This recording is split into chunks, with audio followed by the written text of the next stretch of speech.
Hello everyone, I'm Caitlin Clark, and I've decided not to return to the WNBA until the league addresses these unfair issues head-on. Hustling away. I mean, is that displacement? I think it is.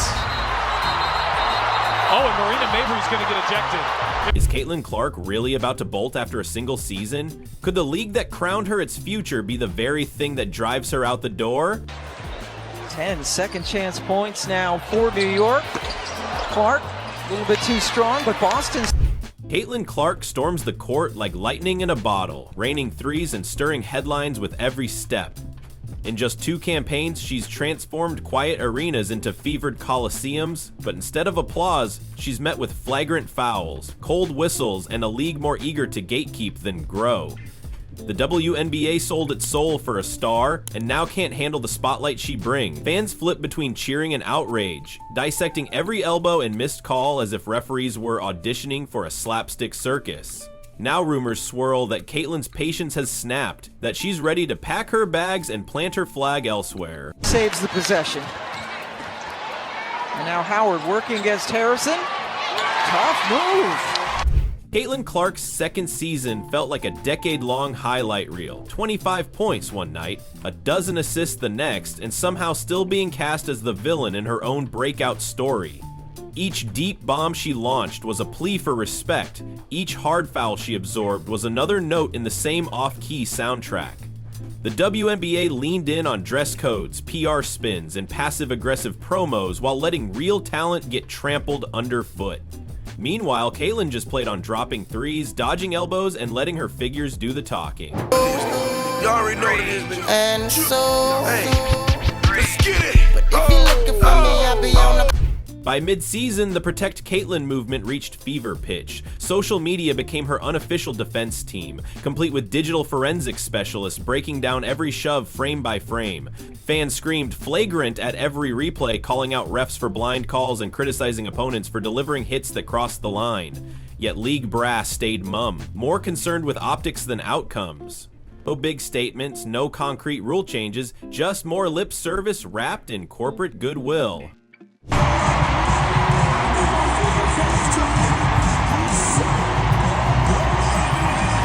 And then came Sophie Cunningham's flagrant shove on Clark that sent shockwaves through every fan feed. Was it hard play or targeted aggression? The consensus, a cross between MMA tryouts and a personal vendetta. Marina Mabry followed suit, throwing fouls like dodgeballs, and still she got a shrug. Those hits weren't part of a gritty contest, they were thinly veiled tests to break the rookie's spirit. But Caitlin rose from the floor without a flinch, her composure only fueling the narrative that something was deeply wrong with how the league treated its brightest star.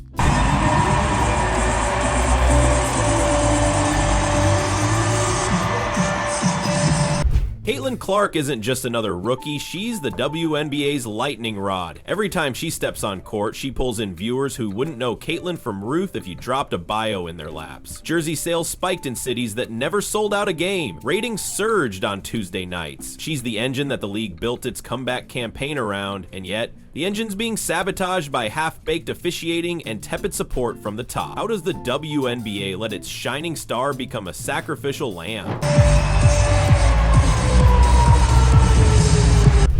Critics claimed Caitlin needed to toughen up, earn her stripes, stop talking trash, and start passing more. But when she shoots 40% from deep and still gets labeled entitled, you see the disconnect. This is a league where veterans get leeway, but the newcomer who demands nothing but fair play becomes fair game. Fans saw the double standard. They saw the disparity between how trademark stars were protected and how Caitlin was left dangling in the crossfire. The result? A grassroots rebellion that begged her to stay safe. Off-court safe, that is.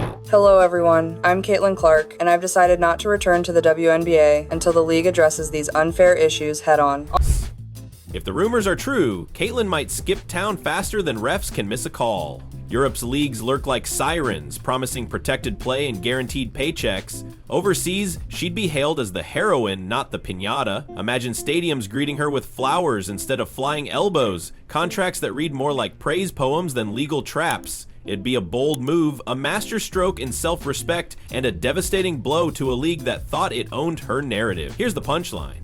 The WNBA treats Caitlin like its biggest asset, but doesn't act like it.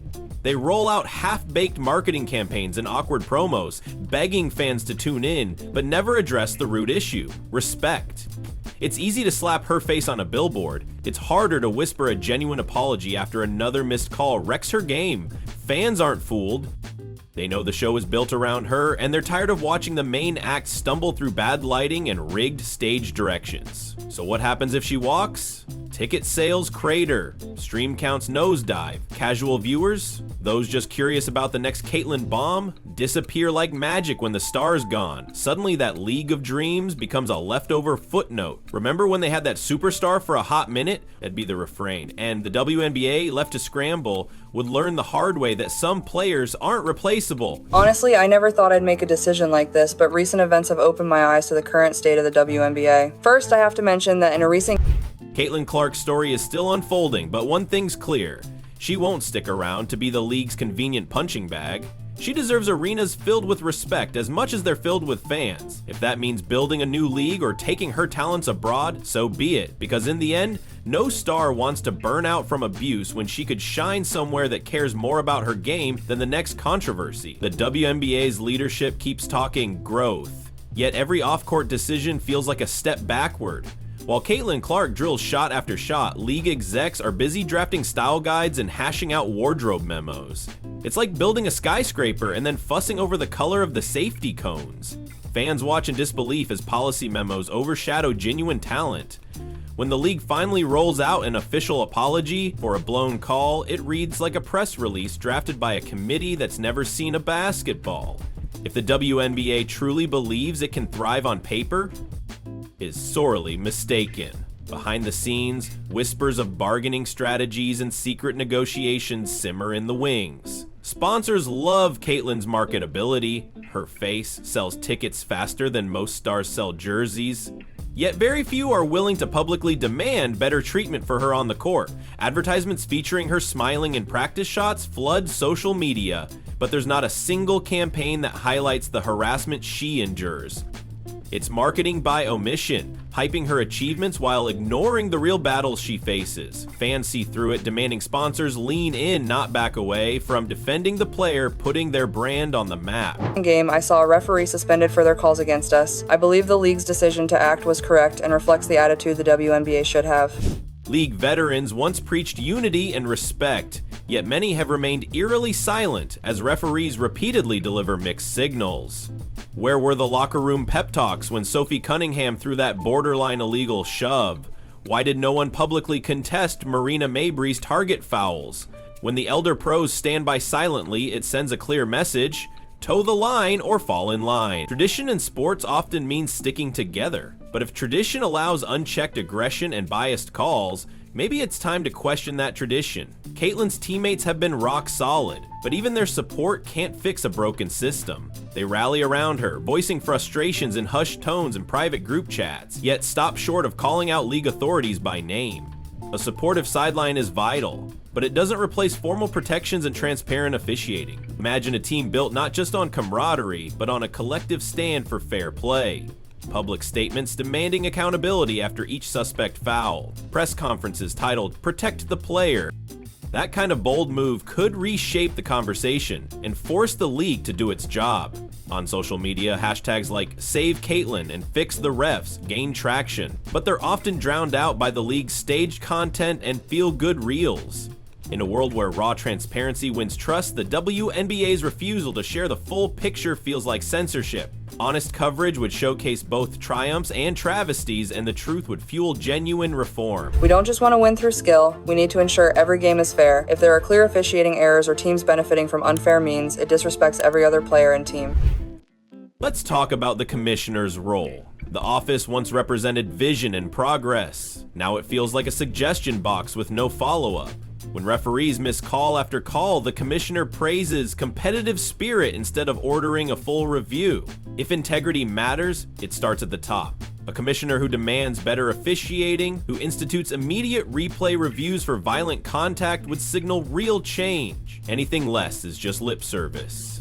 Media partners complicate matters by nitpicking Caitlyn's on-court persona while glossing over her numbers. Analysts debate whether her trash talk is unprofessional, yet give a pass to every veteran who trash talked loudly in another era. If talking smack was once noble, why is it suddenly a disqualifier? The double standard is galling.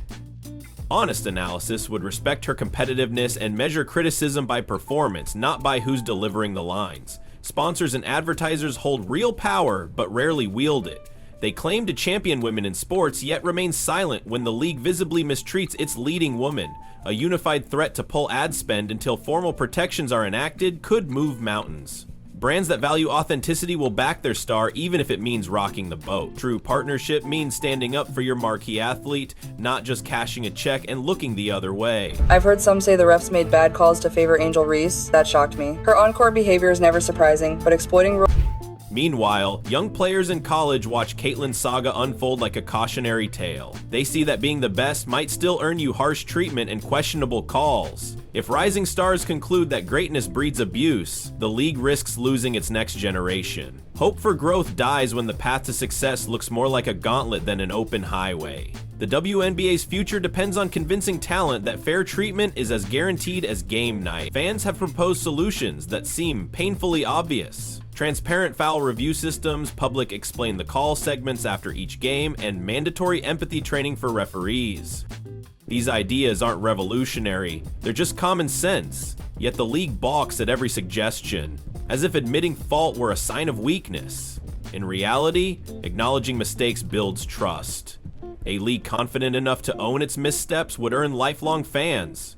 Consider the impact on ticket sales. Every missed call chips away at credibility. Casual viewers tune in looking for excitement, not controversy. When games devolve into debates over bias instead of celebrating skill, viewership drops. Local markets start asking why they should pay for tickets to a show with a rigged storyline. The WNBA cannot afford recurring credibility crises if it hopes to expand revenue and reach new cities. loopholes and using unfair tactics has left me fed up with players like her. I feel the same way about Brittany Griner. I'm thoroughly disappointed with her style of Beyond financial stakes lie deeper cultural consequences. The WNBA positions itself as a champion of women's empowerment, yet it undercuts that message by letting its premier female athlete be bullied on the court. It's a contradiction that rings hollow. If empowerment is the slogan, then empowerment must be the practice. Only then will the league's rhetoric match its reality. Even traditionalists, those who revere how things have always been done, must admit the status quo has failed Caitlin Clark. Tradition deserves respect, but not when it protects the wrong people. Questioning bad precedents isn't heresy, it's stewardship. Fixing a broken system honors the spirit of fair play that basketball was built on. League owners hold the keys to reform but are content to stay behind closed doors. They negotiate TV rights and sponsorships while ignoring the nitty-gritty of game quality. If they want a positive legacy, they must step into the spotlight and demand accountability. Owners who push for independent officiating audits and sanctions for egregious fouls will win respect from fans and players alike. play. Her pushing, pulling, and dirty fouls have killed my desire to compete against her. The WNBA should be a place to showcase true basketball skill, but her actions are tainting this league. I'm no longer willing to return to an environment filled with unfairness and dirty. Caitlin Clark's decision likely hinges on one question: does the WNBA truly value her safety and contributions? If the answer is unclear, why should she stay? Leaving would be a statement, one that echoes through locker rooms, boardrooms, and living rooms alike. It would say that respect isn't optional, that fairness isn't a bargaining chip. And maybe it would finally prompt the league to grow up. Caitlin Clark's treatment by other players on the court is just getting to be egregious. Because as we saw Kennedy Carter, she hip-checked. Imagine a world where the WNBA embraces its brightest star, enacts real reforms, and invites fans into an honest dialogue about improvement. Imagine referees who review contact in real time, announcers who call out bad calls without fear, and executives who celebrate transparency over spin. That world isn't a fantasy, it's a matter of choice. The league can choose integrity or choose decline. But keep in mind, reform isn't a one-time fix. It requires constant vigilance and willingness to adapt. New players will challenge the status quo, new controversies will arise, and the league must be ready to respond swiftly. A culture of accountability must become woven into the fabric of the WNBA, from the commissioner's office down to every arena ushered. protect Caitlin Clark from behind. At the same time calling her the B word. You could see Angel Reese over on the sideline cheering. This is treatment. So here's the hard-nosed reality. If the WNBA doesn't act, Caitlin Clark's exit will be the least of its problems. It will signal that the league places bureaucracy over brilliance. Fans will move on to sports that actually value their stars. Young athletes will chase opportunities in other leagues that protect and promote them, and the WNBA will be left wondering how it lost its champion. This isn't wishful thinking, it's a skeptic's blueprint for change. The WNBA stands at a crossroads, embrace reform or face irrelevance. Caitlin Clark's potential departure is the ignition that could spark revolution. The question now, will leaders in the league have the courage to answer that call? That Caitlin Clark is receiving for very specific reasons. I think we really need to focus on the race part of all of this, because I do believe that if Caitlin Clark were this amazing and she were not white, nobody would have an issue with it. They probably would be propping her up, celebrating her greatness. And another question that I keep asking myself when reading the coverage on this is, what would happen if the roles were reversed? What if this was a bunch of white players and there was another player who entered the league of Caitlin Clark's stature and she was black and she was getting this type of treatment? Subscribe, like, and comment below to stay in the know and join the fight for real change, because Caitlin Clark deserves better, and so do the fans.